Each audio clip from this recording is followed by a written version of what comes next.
આજકાલ એક વાક્ય બહુ સામાન્ય થઈ ગયું છે, મમ્મી તને ના સમજાય, મમ્મી તને ના ખબર પડે, આ બધું અમારું નવું છે, આમાં તને ના સમજાય. પણ એટલું બોલતા પહેલા એટલું ચોક્કસ વિચારજો કે જેને આપણને જન્મ આપવા માટે 9 મહિના સુધી આવતા ભોજન છોડી દીધા હોય, પોતાના શરીરનો આકાર બદલી નાખ્યો હોય, અરે ગમતી જગ્યાએ જવાનું બંધ કરી દીધું હોય, તો શું એ મમ્મીને ના ખબર પડતી હોય? અરે આપણને તાવ આવે, માથું દુખે, શરદી થઈ જાય, અરે આપણી આંખો જોઈને જે કહી દે કે બેટા આજે મજા નથી, તો શું એ મમ્મીને ના સમજાય? એ જે આપણા કીધા વગર સમજી જતી હોય છતાં આપણે આજે એને કહીએ કે મમ્મી તને ના સમજાય. અરે ઈશ્વરને જેની કુખેથી જન્મ લેવો પડે એ વ્યક્તિ એટલે માં. ઈશ્વર પણ એની આગળ નાનો છે અને આખી દુનિયા ઈશ્વર પર ભરોસો કરે છે અને ઈશ્વર એક જ એવો છે જે માં પર ભરોસો કરે છે. માં પર ભરોસો કરીને એને એ બધી જગ્યાએ પહોંચી ન શક્યો ને એટલે એને ઘરે ઘરે ભરોસો રાખીને એને માં બનાવી. અને આ માં ઉપર ઈશ્વર ભરોસો કરે છે તો શું એ માને ખબર ના પડતી હોય?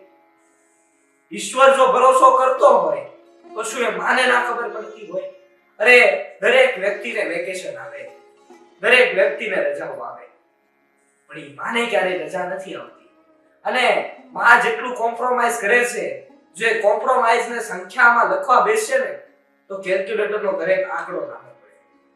અને માં છે ને એ સવારમાં સૌથી વહેલી જાગવા વાળી છે અને રાત્રે સૌથી મોડી સૂવા વાળી છે.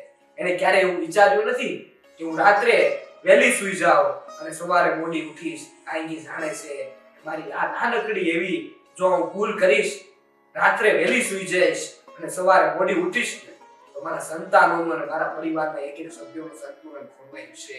એને એટલું કોમ્પ્રોમાઇઝ કરે છે અને એના કોમ્પ્રોમાઇઝ થી જ આપણે આજે ચિંતા છે. અને છતાં આજે આપણે વ્યક્તિને કહીએ કે તને ના સમજાય. અરે આ દિવાળી ગઈ ને, દિવાળીમાં આપણે 5-5 જોડી કપડા લીધા હશે, પણ જેને એક સાડીમાં પોતાની દિવાળી કરી હોય આપણા માટે, તો પણ આપણે એને કહીએ છીએ તને ના સમજાય. ખરેખર વિચારજો, જો મમ્મીને ના ખબર પડતી હોત ને તો એને આપણને જન્મ ના આપ્યો હોત, એને પથ્થરને એના કુખમાં એની પથ્થરે અવતર્યો હોત ને એવું એને સમજી લીધું હોત, જો એને ખબર ના પડતી હોત. આ દુનિયામાં માં છે તો જ દુનિયાનો સાર છે અને માં એ જ ઘરનો આધાર છે. માં છે તો આ દુનિયાનું અસ્તિત્વ છે, માં નથી તો કાઈ નથી. અને જો માને કઈ ખબર ના પડતી હોય ને તો દુનિયામાં કોઈનું અસ્તિત્વ નથી. આપણે તો માત્ર કહી દઈએ છીએ કે મમ્મી તને ના સમજાય, મમ્મી તને ના ખબર પડે. આપણે ક્યારેય એ વ્યક્તિની લાગણીને જોતા નથી. અને આપણે જ્યારે કહીએ ને કે મમ્મી તને ના સમજાય, મમ્મી તને ના ખબર પડે, એની વ્યક્તિ એના મનમાં શું થાય ખબર? કે મેં આ મારા દીકરા દીકરીને એટલા મોટા કર્યા, પાલન પોષણ કરીને આજે દુનિયામાં દોડતા કર્યા, આજે એ જ વ્યક્તિ મને કહી જાય કે મમ્મી તને ના સમજાય, તો ખરેખર એ વ્યક્તિ એ વાતો કોઈને કહી નથી શકતી, એના મનમાં એના દિલમાં ભરીને જીવે છે. આપણું આ નાનકડું એક વાક્ય એના દિલમાં બહુ મોટી અસર કરીને જાય છે. એ વ્યક્તિત્વને આપણે સમજવાની જરૂર છે. એ વ્યક્તિત્વએ કરેલા કોમ્પ્રોમાઇઝને આપણે સમજવાની જરૂર છે. આ દુનિયામાં જો માએ કરેલા કોમ્પ્રોમાઇઝને આપણે સમજી જઈએ ને તો દુનિયાની દરેક સ્ત્રીને સમજી શકીએ. અરે મોઢે બોલું માં ત્યાં તો મને સાચે જ નાનપણ સાંભળે અને મોટપની મજા પણ મને કડવી લાગે કાકા. આ દુનિયામાં માં એક એવું અસ્તિત્વ છે કે જ્યારે આ પૃથ્વી પર જન્મે છે ને એક બાળક, ત્યારથી એક સ્ત્રી માં બને છે.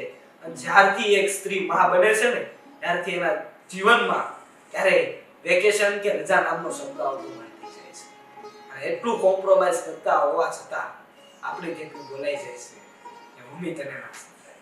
તમે યાદ કરો, જ્યારથી તમે જન્મ્યા છો ને, ભલે તમને ચાવતા નહોતું આવડતું, પણ પોતાના મોઢે ચાવીને જેને તમને જમાડ્યું છે ને, આજે એને પણ કહી દો છો મમ્મી તને ના સમજાય.